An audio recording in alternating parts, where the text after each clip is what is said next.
Sunday in Azerbaijan. It's feature race day on the street. Here is the circuit at round 4 of FIA Formula 2's 2023, with action all the way through 20 turns, and Formula 1 later on today in his 4th Grand Prix start. Logan Sarge in a lot of action this weekend as well.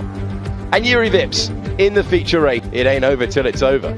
Certainly isn't, but the start of the race, 18 degrees cooler in terms of track temperature. It's a lot of things to remark upon. Enzo Fittipaldi didn't, because it was already hard enough throwing on the anchors down at turn 1. So all of the... With the steering wheel 15 degrees out way back on Friday. Start this race, so much difficulty with the medium at the end of the race yesterday. 4th tyre warm-up. As we look then down the grid. All today in Formula 2 for him for the feature. Enzo Fittipaldi alongside Hulkenberg looking to make amends after that late crash. Same applies to Daruvula, not really his fault. 10, and then it's the experienced Ralph Boschung next to Trident's Roman Stanley places. Same applies to Juan Manuel Correa. Jack Doohan looking to find some 2 on the grid. Amory Cordial lines up next to tyre before switching over onto the medium. Expect to see a mid 30-second drop plus tyre attacks to go on top of every single pit stop. These drivers... Driver, the 17-year-old Oliver Bearman, who became the youngest... Yeah, that was a small to improve on my lap. To be honest, I have no idea how I did it. Yeah, was even possible. So Oliver, fastest lap point and 10 for victory yesterday. This man's going 17. Got a penalty for the sprint race, but he did cross the line first to winning. But they are paying attention. That is why Formula 2 goes racing on the... Yesterday's sprint race, the primacy really dialed in here. Both of you have got the track dialed in. It's incredible what you can achieve, even by Oliver Bearman in the Prema. In what is a very beneficial... got that braking zone down into turn 1, which you can hook the wheels in, and I've yet to spot a car starting on the medium tyres, Mr. J. Of the field, lining up in 17th and 18th are the only ones on the... And Formula 2 goes racing on the streets of back. Better behaved through there today than it was, but this is Formula 2 now. Comparison to yesterday, Bearman with the dream getaway, Bearman with the lead. Yeah, Bearman throughout the field. Even the leaders with difficulties, we've got the Camposes. There to tell you the difference, getting past his experienced teammate. He's not the only one. Doing in the middle there in car 14 in the Alpine livery, removed from Victor Martins as they take it up through this flat. Early management here as drivers try to extend this stint and make it to lap 8 or 9 in order to have a safe. He gets closer, closer, closer still, and wafts one to the inside. Now driving on his mirrors, allowing Bearman to just extend that gap at the front. Look, Pourchaire moving up, didn't have it on the main straight after 1 lap this year. 2nd victory of the year. Well, Fittipaldi struggling for pace a little bit, I would say, in that roadie start. I think I've seen all year. Oliver Bearman got a really nice launch. Hustle down towards turn 3, the 2 white cars at the base of your picture. But car, it's an ART in this championship. He went from 8th on the grid. From Zane Maloney's perspective, started 9th. He's still 9th. Now we're going to have a look at down the inside, but you can see how much more purchase the cars... One in the race, Pourchaire on the charge, past Fittipaldi in the braking zone. One Prema putting pressure on for the podium place, the other one. Than the leaders at the front of this race, and he's made a half-second... Wow! Different brake. It's like they were braking for a different corner. Street tracks so far this year cost him a bit of confidence in Jeddah.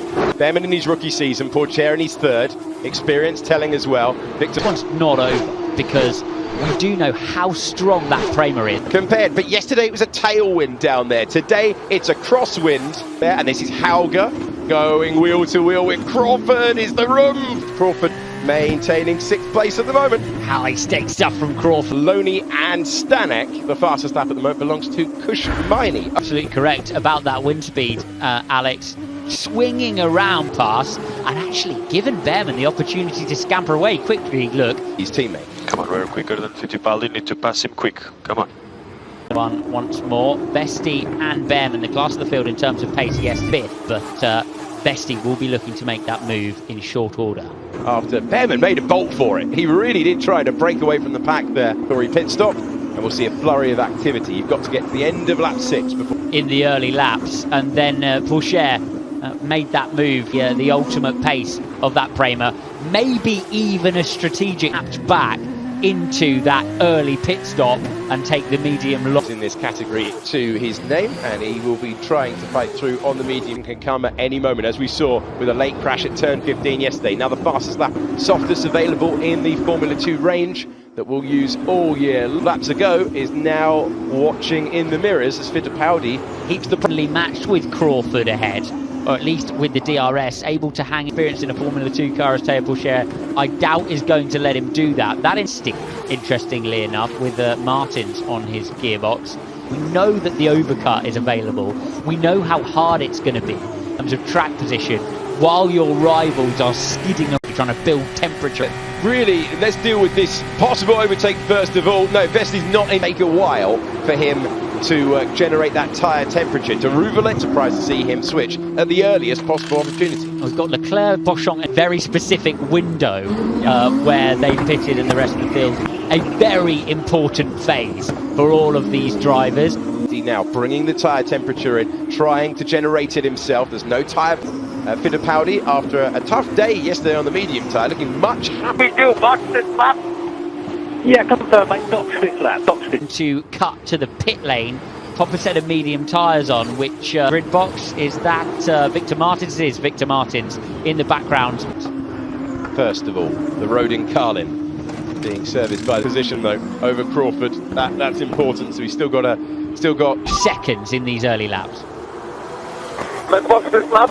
So might try the overcut, might try to go one more. Big slide through the exit of 15, no harm done. So Rouvelet on board. That is a Prema running out of tyres. You can see it from the exit of turn. Surely they will both come into the pits, mirror what each other do, and that means no intervention for a virtual safety car or a full safety. And he is staying out on track, so he becomes the race leader. He takes Hadjar, who's to see where they are in relative to the other three cars. They were back strategically. They were a long way ahead in realistic terms, weren't they?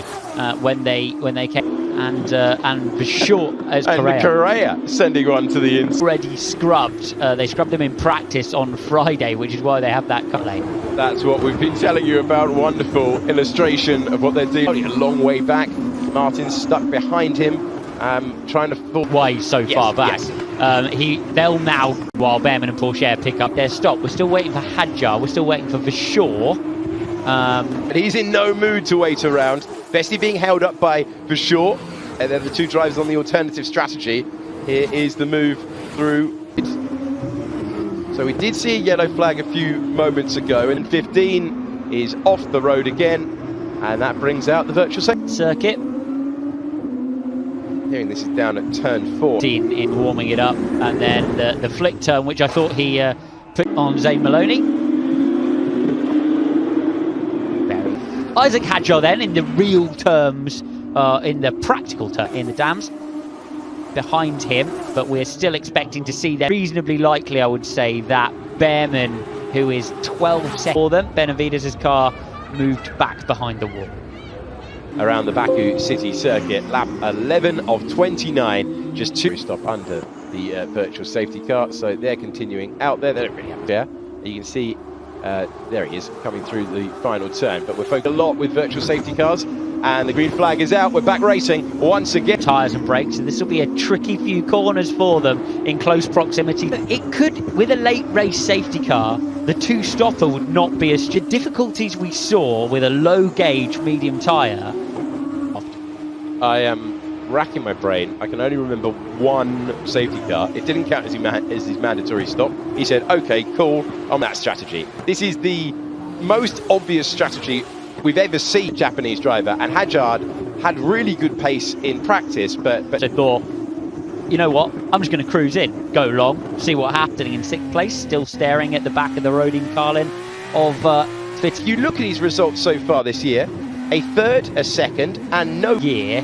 I think you just got to keep going at this stage and recognise that it's going to be backwards. And that was all coming in first. He came in at the first, obviously he's picking his way back through, but compromised race when he was about 10 seconds from his damage limitation. Teammate up there in 3rd, that's the net race lead. Vesti trying to pick his... Prema really gave him the hurry up over the radio at the start of the race, potentially the issue, but We return to the front of the field in down towards T1. So Vesti has now picked his way through all of the drivers that are avoiding action, and Daruvala's passing is all for nothing. Zane Maloney had to make a little bit of avoiding action there. The pit stop procedures. Let's just cover this off with Daruvala. Gets himself in, but yeah, difficult movement for Daruvala and all the good work. Was so close to the wall for Behrman, if not brushing for anything out there. Chasing the double around this circuit. Same applies to Behrman and the young talent. Pourchaire, runner-up last year, trying to come back and win it all in 2020. The halfway, intriguing battle for the win between Behrman and Pourchaire. See drivers with pace like that don't quite get the results opportunity to change all four tyres. Those little bits of how pushing on. The reason he's pushing on is that particular lap, tail push. Oh, millimetres away, millimetres away. Fittipaldi with the fun up. We're at very close to midday local time, and as we head into in now, Miney once again doing a great job of forgetting about some brilliant and utterly invisible tyre management going on. Never recovers. The way that these young drivers have built that and consideration in a way that sitting at home the insights from two-time Le Mans podium finisher Alex Brunstop phase as well, and that was down at turn 1. It's under investigation. That's not been noted. It's under investigation, so that only means weaving. Yeah, it's two moves, isn't it? I think Daruvala might escape that one purely on the basis that, I mean, what is my shoulders up to my ears and make a screwed up face when they went undo the damage in the orange MP Motorsport car. First time they took the title last year, MP Motorsport, they'd restructured, could have been 2 yesterday, got away late on. That's a feeling that Daruvala gone for a 10-second time penalty for Daruvala for leaving the track. And it's a big deal. You can have a very rejoining, well, not rejoining, who was continuing on the circuit. Another angle of that, actually. Lap out of these engines, turbocharged on the way down. Air off strip as he powers down to turn number 1, and this to add to the potential loss through 18 and 19. Possible Hauger looking to the inside, but that tailwind. This is what happened to Jahan Daruvala. Yeah, so let's review this. He's going to go deep. He's going to take a left there. Not that you can see a huge amount left out of a car like this.